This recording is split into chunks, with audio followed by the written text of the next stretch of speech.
안녕하세요, 여러분. 디딤 영상 8번째 시간입니다.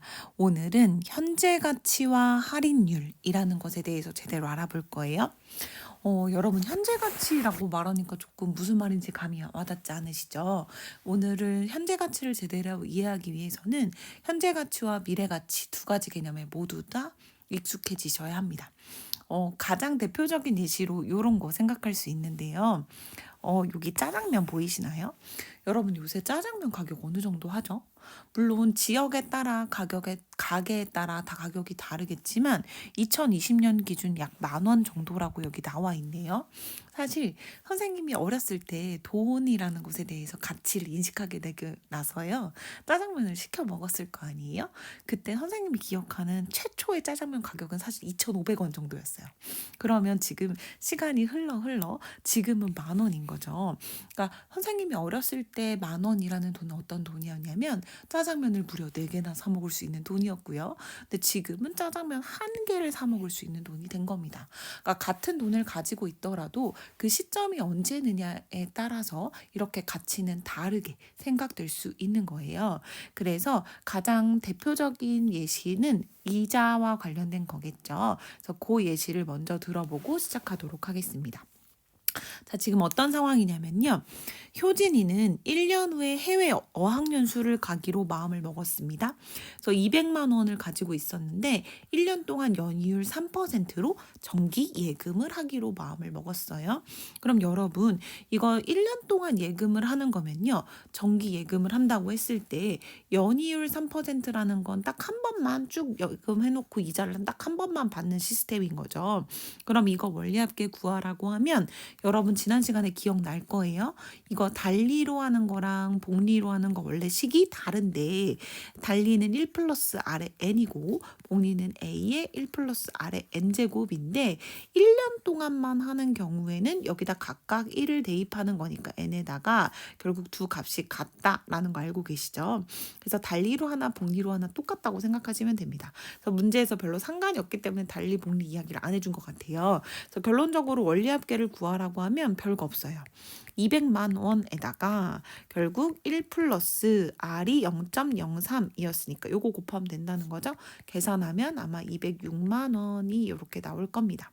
그러면 1년 후에 200만 원에 대한 원리합계는 206만 원인 거고요. 그다음에 현재 200만 원인 거죠. 두 개의 가치가 사실 6만 원이나 차이가 나는 것 같아 보여서 다르다고 생각할 수도 있겠지만 1년 후라는 시간값이 적용이 되는 거죠. 그래서 1년 후에 206만 원과 현재의 200만 원은 가치가 같은가라는 게 요 단원의 핵심 질문입니다. 결론부터 말하면 가치가 같다고 볼 수 있을 것 같아요. 왜냐하면 여러분은 1년 동안 200만 원을 은행에 넣어 놓으면 어쨌든 206만 원이 생기는 거니까요.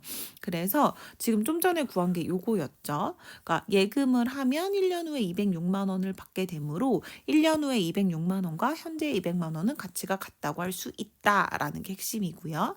이와 같이 미래의 한 시점에 받게 될 금액과 동일한 가치를 갖는 현재 시점의 금액을 현재 가치라고 하고 현재 받는 금액과 동일한 가치를 갖는 미래 시점의 가치를 미래 가치라고 한다. 뭐 말장난 같죠? 사실 그래서 결론적으로 1년 후 206만 원의 현재 가치는 200만 원이고 현재 200만 원의 1년 후의 미래 가치는 206만 원이므로 1년 후 200만 원과 현재 200만 원은 그 가치가 같다고 할 수 있다라는 게 핵심이고요. 이때 206만 원을 200만 원으로 생각하는 요만큼의 이자율 차이 있죠. 요 이자율을 우리는 미래 가치를 현재 가치로 바꿀 때 쓸 때는 금액이 이렇게 적어지잖아요. 그래서 금액이 적어진다는 측면에서 할인율이라고 부른다라고 생각하시면 좋을 것 같습니다. 그럼 우리 어떻게 구했었어요? 원래 원금이 있었고 1 플러스 R을 이렇게 곱하면 미래의 값이 이렇게 나왔었잖아요. 그럼 여러분은 이렇게 미래 가치를 안다고 할 때 얘를 만약에 구하고 싶으면 어떻게 하면 돼요?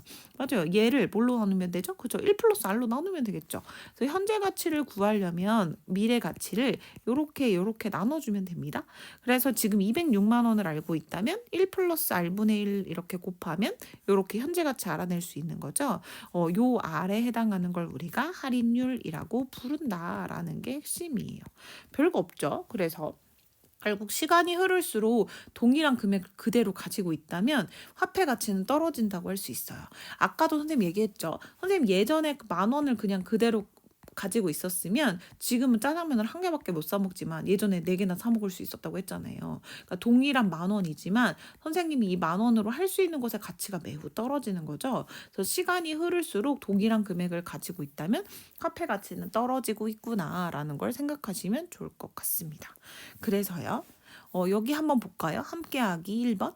자, 우진 씨는 1년 후에 312만 원을 상환하기로 하고 은행에서 300만 원을 대출 받았어요. 할인율을 구하래요. 별거 어렵지 않죠? 여러분 원래 A라는 금액을 넣고요. 어떤 이자를 넣어가지고 나중에 이렇게 금액을 구하는 게 우리 일반적인 거였잖아요. 근데 그거를 거꾸로 한다고 생각하시면 됩니다. 자, 원래 300만 원을 넣고요. 1년 동안 몇 프로의 이자인지는 모르겠지만 이렇게 이자를 내면 나중에 이렇게 되는 거였잖아요. 근데 우리는 이제 여기서 여기로 간다고 생각하시면 돼요. 그래서 312만 원을 1 플러스 R분의 1 이렇게 곱하면 300만 원이 된다라고 생각하시면 되는 거고요. 그래서 요 개념이나 요 개념이나 사실 같은 식인 거 아시죠? 네, 요 1 플러스 R을 여기다 놨느냐 아니면 여기다가 놨느냐 요 차이라고 생각하시면 돼요. 그러니까 시작점이 중요한 겁니다. 시작점이 미래에서 출발할 거면 요거를 알고 있다면 요렇게 곱해줘야 현재를 알아낼 수 있으니까요. 그리고 이거는 보통 현재에서 출발하는 경우인 거죠. 그래서 결국 같은 식인데 식의 모양만 조금 다르다. 그리고 결국 계산하는 건 결국 1차 방정식이나 다르지 않기 때문에 그렇게 어렵지는 않다. 여러분이 충분히 계산할 수 있다라는 거 알고 계시면 좋을 것 같아요. 그러면 이제 진짜 중요한 정리를 한번 해보도록 하겠습니다. 자, 여러분 달리랑 복리 기억하시죠? 원래 달리로 계산하면 A1을 넣었을 때 1 플러스 Rn 이렇게 된다고 했었고 복리로 계산하면 A의 1 플러스 R의 N제곱 이렇게 원리합계 각각 구할 수 있었던 거 기억하시죠? 그러면 이렇게 구한 미래가치, 그러니까 다시 말하면 미래의 금액, 합계, 원리합계 여기서부터 출발해서 현재가치를 구할 수도 있고요. 여기서 출발해서 현재가치를 구할 수도 있겠죠? 그래서 일반적으로 원금을 A, 이자율을 R, 기간을 N이라고 할 때 원리합계 S라고 하면 달리로 적용할 때는 원래는 요 식이었기 때문에 A를 구할 때 이걸로 나누면 되는 거고 그래서 A를 구하고 싶으면 이렇게 구하면 되는 거고 복리로 적용할 때는 A를 구하고 싶으면 이걸로 나눠야 되니까 이렇게 된다는 거 너무 어렵지 않죠? 그래서 요 두 가지 식의 차이가 있구나라는 걸 알고 계시면 된다는 게 핵심입니다. 우리가 이미 달리와 복리를 이해했기 때문에 요 식 자체는 어렵지 않게 이해하실 수 있을 거고요. 그러면 실제로 여기 정리된 거 보이시죠? 현재 가치를 A, 미래 가치를 S, 이자율을 R, 기간을 N이라고 하면 달리로 적용할 때와 복리로 적용할 때 현재 가치를 각각 요 방식으로 구할 수 있다. 왜냐하면 달리로 구할 때 원래 미래 가치를 요렇게 구했었기 때문에 그 다음 복리로 구할 때 원래 미래 가치를 원래 요렇게 구했었기 때문에 요걸로 나눈 거랑 요걸로 나눈 거의 차이다. 어렵지 않죠? 이렇게 구한다. 알고 계시면 될 것 같아요. 그래서 함께하기 2번도 전혀 어렵지가 않습니다. 어느 기획사는 연이율 9%로 3년 후 500만 원을 지급하는 조건으로 여러분 3년 후 500만 원을 지급하는 조건이란 얘기는 지금이에요? 미래예요? 그쵸? 이거 자체가 미래입니다. 자, 미래 가치가 지금 500만 원이라는 거예요. 미래 가치가 500만 원이에요. 미래 가치 500만 원을 지급하는 조건으로 투자금을 모집하고 있대요. 근데 달리로 적용할 수도 있고 복리로 적용할 수 있고요. 근데 그때 각각 500만 원의 현재 가치를 구하라는 게 핵심이에요. 여러분 아까도 좀 전에도 얘기했죠. 현재 가치를 구하는 식이 두 개가 있는데 달리로 할 때랑 복리로 할 때가 식이 다르다. 그럼 저기 그냥 넣으면 되죠. 자, 그럼 달리로 적용할 때 A는 어떻게 구하면 되느냐? 우리 1 플러스 Rn의 그 다음에 원 미래가치 이렇게 계산하는 거였죠. 그래서 계산해보면 위에가 500만 원이라는 거잖아요. 미래가치 500만 원. 그 다음에 밑에는 1 플러스 연이율 지금 9%라고 하니까 0.09 거기다가 3년 후라고 하니까 곱하기 3 이것만 계산하면 되겠네요. 그럼 예쁘게 정리를 해보면 1.27분의 500만 원 이렇게 될 거예요. 이게 첫 번째 현재 가치이고요. 달리로 적용할 때. 그럼 복리로 적용할 때도 생각해 보면 A를 어떻게 구하라고 했어요? 1 플러스 R의 N제곱분의 S 이렇게 계산하라고 했죠. 그럼 정리해보면 위에 500만 원인 것은 똑같을 거고요. 밑에가 1 플러스 0.09의 세제곱 이렇게 되겠죠. 1.0 플러스 1.09의 세제곱은 1.3으로 계산하라고 했잖아요. 그래서 정리하면 1.3분의 500만 원 이렇게 되겠네요. 그럼 달리로 적용할 때랑 복리로 적용할 때가 어떤 차이인지 아시겠죠? 계산 차이는 크지는 않지만 어쨌든 계산을 해보면 요 정도. 달리로 적용했을 때 현재 가치를 더 크게 줘야지 미래에 500만 원을 지급하는 거고요. 복리로 적용했을 땐 조금 적게 줘도 미래에 500만 원을 지급하는 거구나 라는 걸 알 수 있습니다. 그러니까 여러분이 이거를 만약에 투자한다고 생각하면 역시 달리와 복리 중에서는 복리를 선택하는 것이 처음에 적은 돈을 가지고도 조금 더 많은 수익을 만들 수 있구나 라는 걸 기억하시면 좋을 것 같아요. 자, 이제부터가 핵심이에요, 여러분. 오늘 여기 하려고 여기까지 지금 달려온 거거든요. 이 부분이 약간 이해하기가 어려울 수 있는데 오늘은 이 부분을 잘 이해하는 걸 목표로 하는 게 목표이고요. 그래서 만약에 여기가 잘 이해가 안 된다, 그럼 영상을 몇 번 돌려보시면 더 좋겠고, 만약에 그래도 이해가 잘 안 된다, 수업 시간에 쌤이랑도 같이 문제 풀 거니까 그때 제대로 한번 이해를 해보도록 하겠습니다. 자, 이렇게 사설을 길게 늘어놓은 것은 바로 요거인데요. 자, 여러분 물건 살 때요. 물론 내가 지금 돈이 너무 충분해요. 나는 막 부자야. 그럼 당연히 일시불로 턱턱 돈을 주고 살 수 있겠지만 그렇지 않은 경우가 많아요. 언제 보통 그러냐면요. 덩치가 큰 물건을 살 때 그렇죠. 예를 들어 나는 에어컨을 바꾸고 싶다. 내지는 냉장고를 바꾸고 싶다. 내지는 자동차를 사고 싶다. 뭐 이렇게요. 약간 한 번에 목돈이 들어가는 물건을 구매하려고 할 때 우리는 보통 그걸 한 번에 내지 못하고 다달이 갚아 나가는 방식, 다시 말하면 할부라는 방식으로 구매하는 경우가 있습니다. 그러면 우리는 그 할부금을 매달 내야 되거든요. 그럼 생각해 보세요. 여러분이 만약에 자동차를 파는 사람이에요. 그럼 자동차를 파는 사람은요. 만약에 내가 5천만 원짜리 비싼 자동차를 나는 팔려고 해요. 그럼 이 자동차를 파는 사람 입장에서는요. 이 사람이 A1씩 다달이 냈어요. 열심히. 그래서 총 할부금의 총합, 다시 말하면 4달에 거쳐서 냈다고 하면 4A가 딱 5천만 원만 되면 좋을까요? 아니죠. 왜냐면요. 이 5천만 원을요. 물건을 파는 사람은 처음에 만약에 일시불로 받았다면 은행에 넣어놓으면 4달만큼의 이자를 받을 수 있는 거잖아요. 근데 그거를 지금 포기하고 지금 할부를 주기로 한 거란 말이에요. 그래서 할부금에는 반드시 무엇이 붙냐면요. 이 5천만 원이 만약에 있었다고 하면 그걸 내가 갚기로 한 기간 있죠. 그 기간에 해당하는 만큼의 이자까지를 같이 갚아야 된다는 게 핵심입니다. 그래야 그 사람도 팔 맛이 나는 거죠. 내가 지금 당장 팔았는데 어떤 사람은 일시불로 준다고 하고 어떤 사람은 할부로 사겠다고 하면 당연히 일시불로 파는 게 이득인 것처럼 보이잖아요. 그래서 그런 효과를 없애기 위해서 그 기간에 받을 수 있는 이자만큼을 할부금으로 보통 붙여서 할부 이자로 붙여서 같이 받는 형태로 물건값을 지불합니다.